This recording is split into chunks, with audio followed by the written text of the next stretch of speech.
Olá, sejam muito bem-vindas e bem-vindos ao canal Vário História. Hoje temos a honra de entrevistar o professor Alexandre Almeida Marcucci, pesquisador atuante nas áreas de História da África, História Cultural da Escravidão e História do Pensamento Negro.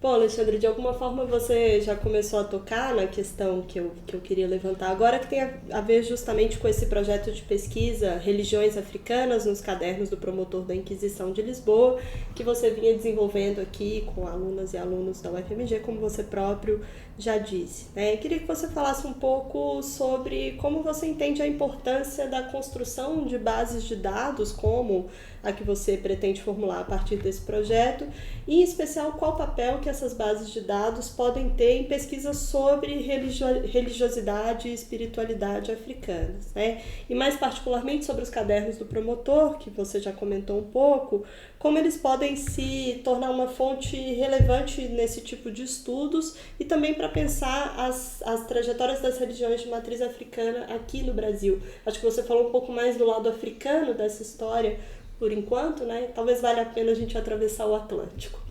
Fazer o caminho de volta, né? Porque as minhas pesquisas começaram do lado de cá do Atlântico e depois eu aprofundei as dimensões africanas dessas pesquisas. Mas elas começam com uma indagação sobre a história das religiões africanas no Brasil. Né? E eu acho que uma base de dados como essa que eu estou construindo com esse projeto tem como objetivo intervir nesse debate. Né? Esse é um projeto de pesquisa que eu toquei aqui na UFMG a partir de 2021. Ele está em andamento, mas tem muita coisa para fazer ainda, e o objetivo é justamente pegar essas centenas de volumes de cadernos do promotor, localizar, né, os denunciados africanos e localizar as denúncias que tem africanos ou descendentes de africanos e localizar as denúncias que digam respeito a práticas espirituais. Até o momento, olhando os índices manuscritos desses cadernos, existem índices feitos pelos próprios inquisidores, mas eles são muito incompletos, então é só um começo do trabalho.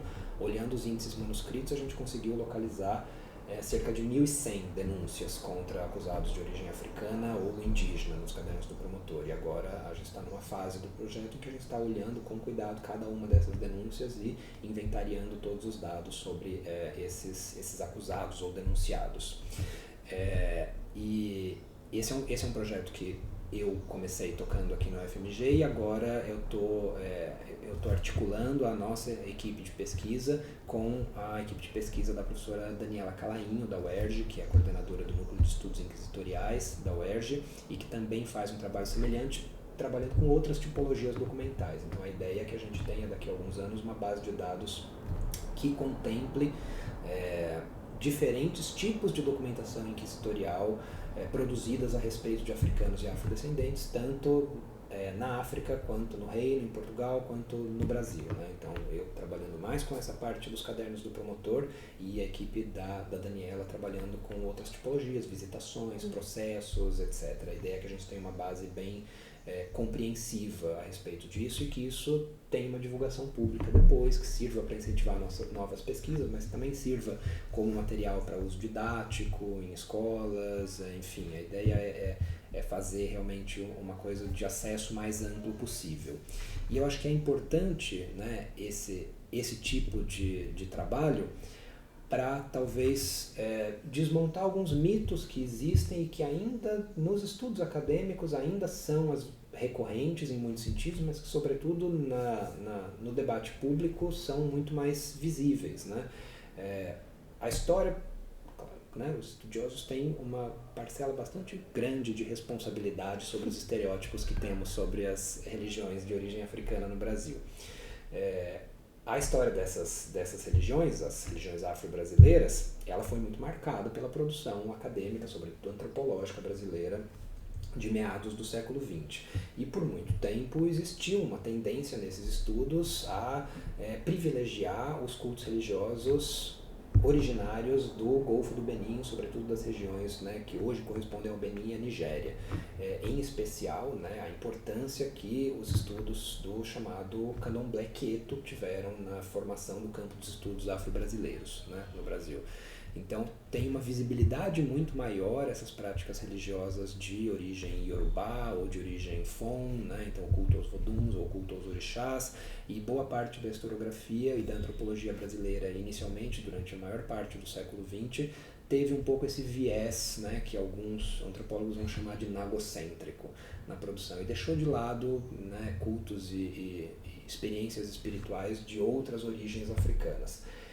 Isso, né, teve um certo refluxo nas últimas décadas, eu acho que desde os anos 80, mas principalmente da década de 1990, teve uma certa redescoberta de outras matrizes culturais das religiões afro-brasileiras, sobretudo as matrizes bantas, né, ou seja, de grupos culturais que provinham de regiões do continente africano falantes de línguas do tronco banto. E aí eu gosto sempre de ressaltar isso, né? Quando a gente fala em Banto, muita gente fala de Banto como se Banto fosse uma cultura. Banto é um tronco linguístico, uma família linguística, e ela engloba centenas de línguas diferentes, né? E centenas de culturas diferentes também. Então Banto também quer dizer muito pouca coisa, a gente tem que olhar para cada uma das sociedades que falavam línguas do tronco Banto e que hoje tem ganhado mais visibilidade, né? No caso do Brasil, sobretudo pela influência que os africanos provenientes da região da atual Angola tiveram na formação cultural e demográfica, né, da população brasileira. E acho que essa redescoberta, essa virada banto que acontece nos estudos afro-brasileiros no Brasil nas últimas décadas, se beneficia muito dos estudos inquisitoriais e da importância da importância cultural e demográfica que os centro-africanos e os africanos bantus tiveram antes do século XIX. O momento de consolidação do candomblé na Bahia é um momento de intenso tráfico de africanos escravizados entre a região da Nigéria e Salvador. E é um momento de preponderância demográfica desses grupos culturais na formação de Salvador. Então, meio que, né, a predominância Nagô ou Yorubá é projetada para trás. Quando a gente volta para a documentação sobre o século XVII ou XVIII, a gente vê outra composição, né, da formação das culturas africanas no Brasil. Então a documentação inquisitorial é muito importante para entender essas matrizes bantas da cultura africana no Brasil. E as denúncias dos cadernos do promotor, eu acho que tem muito a contribuir para a gente entender a diversidade de cultos religiosos que existia. Quando a gente pensa, né, no senso comum, na cultura pública, quando a gente pensa em religiões afro-brasileiras, as pessoas imediatamente associam ou a candomblé ou a umbanda, né, que são religiões de formação relativamente recente. O candomblé vai se consolidar na Bahia no século XIX. Né? Então, antes disso, tem um monte de outros cultos religiosos que a gente conhece muito mal.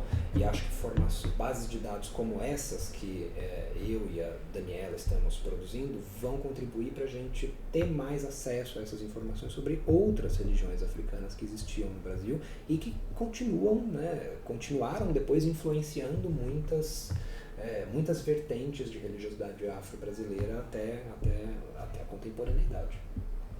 Bom, Alexandre, para terminar, e aproveitando que nós estamos aqui em casa, 2 editores associados da Vária nessa conversa, eu queria justamente que você falasse dessa sua experiência com a revista, e talvez um pouco sobre como seu trabalho aqui na Vária tem impactado sua trajetória como pesquisador e como professor, e também pensar num cenário mais geral, como você tem visto a produção sobre história da África, sobretudo a feita aqui no Brasil por brasileiras e brasileiros, nos periódicos que são editados aqui. Isso é interessante ressaltar que essa minha experiência como editor associado com a Vária não é a minha primeira experiência com periódico, né? Quando eu fui vice-presidente da ABAfrica, Associação Brasileira de Estudos Africanos, era justamente o período em que nós estávamos pondo de pé e montando o periódico da ABAfrica, que é a revista chamada ABAfrica, Revista da Associação Brasileira dos Estudos Africanos, que saiu o primeiro número em 2018. E eu estava na vice-presidência da associação naquela época, então participei bastante dos esforços de estruturação desse periódico e que eu acho que trabalhar na revista da ABAfrica e agora estar trabalhando como editor associado na Vária História me deu 2 pontos de vista diferentes e complementares sobre a produção brasileira a respeito de sociedades africanas. Por que diferentes e complementares? A Vale História é uma revista com um perfil mais voltado para a historiografia, publicações de historiadores, mais, né, concentrada no campo de história, enquanto a AB África era uma associação, é ainda uma associação com uma vocação mais multidisciplinar, né? Então a ideia era congregar estudos de diferentes áreas disciplinares sobre sociedades africanas. Então eu acho que tem dois pontos de observação que são muito interessantes a partir dessas diferentes experiências, né? Do ponto de vista da AB África, eu acho que isso me deu a oportunidade de entender como diferentes campos disciplinares estavam dialogando dentro da produção sobre sociedades africanas no Brasil. E acho que, do ponto de vista da Vária, isso me deu talvez a oportunidade de entender como que a historiografia sobre o continente africano dialoga com uma historiografia sobre outras regiões, né? Então, acho que são duas visões complementares. A produção brasileira sobre sociedades africanas mudou muito, né, nas 2 últimas décadas, sobretudo, enfim, né, os últimos 20 anos foram anos de intenso crescimento de volume de pesquisa sobre sociedades africanas no Brasil, sobretudo depois da Lei 10.639, em 2003, que instituiu, né, a obrigatoriedade do ensino de história africana, história afro-brasileira nas escolas. Eu acho que isso foi um grande boom, né, para o campo dos estudos africanos no Brasil, e isso obviamente resultou em um aumento do volume de publicações. Mas mais do que o aumento quantitativo, eu acho que hoje o campo passa por mudanças qualitativas nessa produção. Em primeiro lugar, algumas mudanças de temática que eu acho que foram se processando ao longo desse tempo, né? Inicialmente, a historiografia que trabalhou com sociedades africanas no Brasil era uma historiografia muito voltada para o período pré-colonial do continente africano, então anterior, né, à abolição do tráfico de escravos, anterior à colonização do século XIX, e muito voltada para o estudo das interfaces entre Brasil e África na época da escravidão. Então, a historiografia brasileira sobre a África ela se desenvolve um pouco, se desdobrando a partir da nossa historiografia da escravidão, que é uma historiografia muito rica e muito significativa, né, na produção internacional. E eu acho que talvez isso tenha marcado os primeiros anos desse momento de crescimento dos estudos africanos no Brasil, e logo depois, na sequência, eu acho que houve um certo deslocamento dos interesses, né, de recortes cronológicos para recortes mais contemporâneos, em parte por uma bastante justificada demanda de que os estudos africanos não se limitassem a estudos sobre a escravidão, né, e de que as trajetórias africanas não fossem só analisadas a partir do ponto de vista da escravidão. Quer dizer, a África não é, né, não tem a ver só com a escravidão. A África tem, enfim, uma série de outras sociedades, particularidades, tempos históricos, processos, etc, etc. E eu acho que, em parte, influenciado por essa reflexão, houve, e em parte também pelo crescimento do interesse sobre a história contemporânea nos últimos anos, talvez o ressurgimento das histórias políticas no Brasil, né? O debate sobre memórias de períodos mais recentes. Houve um certo volume, né, um certo aumento do volume de pesquisas no Brasil também sobre a África contemporânea, século XIX, principalmente século XX. O período dos nacionalismos anticoloniais se tornou um foco de atenção muito importante da nossa historiografia, e há uma contribuição brasileira importante para a história dos nacionalismos anticoloniais no continente africano hoje. Então, se por um lado há um crescimento, né, de volume da historiografia e das publicações sobre sociedades africanas no Brasil, por outro lado há também uma diversificação dos temas de interesse, uma diversificação dos períodos trabalhados. Por outro lado, também existe uma outra transformação que eu acho que é importante, que é o caráter cada vez mais multidisciplinar dessa produção, né?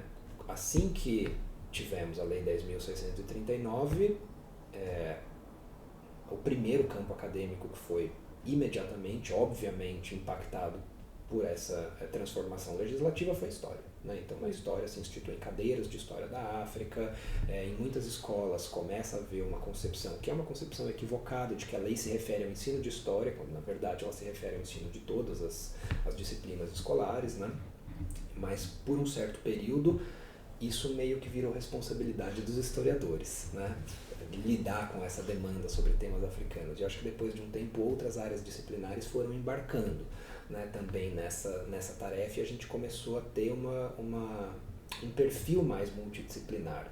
Então hoje nós temos dossiês, antes a gente só tinha dossiês organizados por historiadores sobre o continente africano. Hoje a gente vê dossiês organizados por antropólogos, por geógrafos, por especialistas do campo da história da arte, e a gente vê o trânsito dos pesquisadores, né? Os historiadores têm estado muito presentes em todas essas áreas, então eu acho que isso deu um acento multidisciplinar para a história da África no Brasil, que é muito interessante de observar nesse longo prazo, né?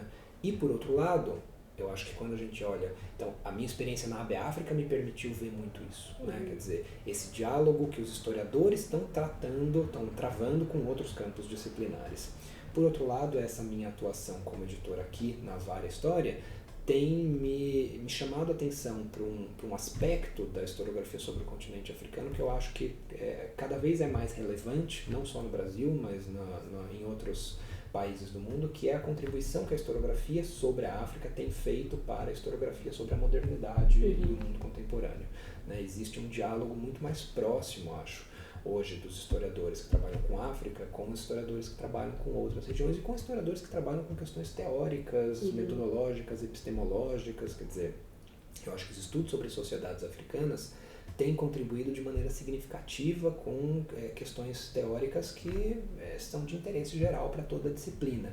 E hoje eu tenho conseguido ver esse diálogo e essa inserção, né, e vejo com muito bons olhos essa inserção dos historiadores, das historiadoras que estão trabalhando com história africana dentro de debates epistemológicos mais amplos na nossa área, né? Então, antigamente, quando a gente ia procurar, quando a gente queria publicações, né, de artigos tratando de história africana, tinha que olhar só os dossiês sobre história africana.